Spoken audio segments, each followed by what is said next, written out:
All right, today we're talking about Ghostwire Tokyo, and I personally played it on PC.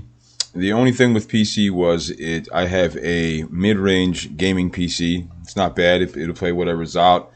I did have to mess with the settings a little bit in order to get it to run just right, but it really didn't take much effort at all, and the game was off and on its way, and not really any kind of problems there at all. Now, if you play it on PS5, of course, you're going to get the basically the same experience across the board, depending upon what type of television or monitor that you use. Excuse me. Now, the storyline for this game is pretty simple. It's pretty basic. There's a guy. There's a lot to it. There's a lot more to it than what I'm going to tell you guys. But I'm going to say that there's a guy.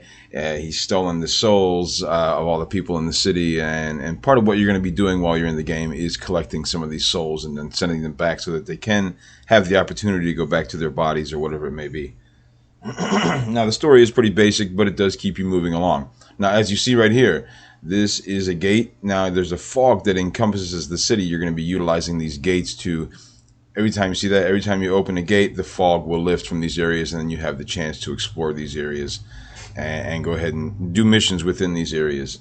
The graphics on this game, I like the graphics. I see that some people say they're pretty basic. Some people say that they could be on a PS4 or an Xbox One, and perhaps. But, for me with PC, I don't have this running at full capacity because my PC won't really run it at full capacity. But it does run to the point where it looks nice, it plays nice, and I had no issues with it whatsoever, other than the initial setup, which really wasn't an issue. It was just a matter of a few minutes of setting things up. So no real complaints on the graphics. And in fact, I really like the art style of this game. The city is really well done. You really feel like you're walking around the city. You really feel like you're there. The enemies are really well done. The art style on the enemies is really cool. The only problem with the enemies is that we needed, and maybe I'm nitpicking, but I think we needed a little more variety of enemies. Maybe just a few more, and so that they could have a different attack pattern, maybe something different that they would do. So I'm not really complaining about that. It didn't really take away from the game, but it would have added to the game if we had some different variety of things to look at while we were battling. One other thing would have been for the controls. The controls are fine, but no problems at all with the controls, whether you're using keyboard and mouse or a controller. I went both ways with this one, keyboard and mouse. I ended up using the controller just because I like to kind of chill back in my chair while I game these days.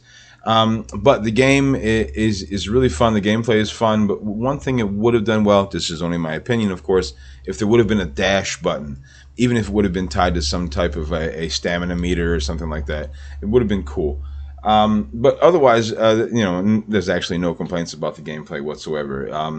Now, as you see here, I'm collecting a couple of souls. Now, initially when I was playing this game, collecting the souls was very important. It was something that I was doing kind of nonstop.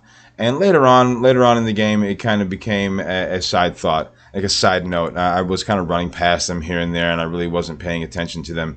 And I was like, all right, I'm going on with the story itself. So the story itself does not lend itself to a lot of replayability, unfortunately, for me personally, because the story, although it's well done, it's not too bad. It only took me about 12 and a half hours to complete the main story of the game, and that really is because I took my time. I see other people complete it, in less time than that. I probably spent around 15 to 16 hours within the game, and that's because I did do a few of the side missions, and I can't say that the side missions were really enough to keep me attracted, to keep me coming back. And maybe that's just how I am with side missions, though, in every other game. I'm not judging the missions. Some of them were just kind of go fetch this and go grab that. And there are a couple of twists within the story, and it will keep your attraction. Now, what really made this game great for me was because I was looking for something different. I didn't want to run in with just guns and grenades and special armors.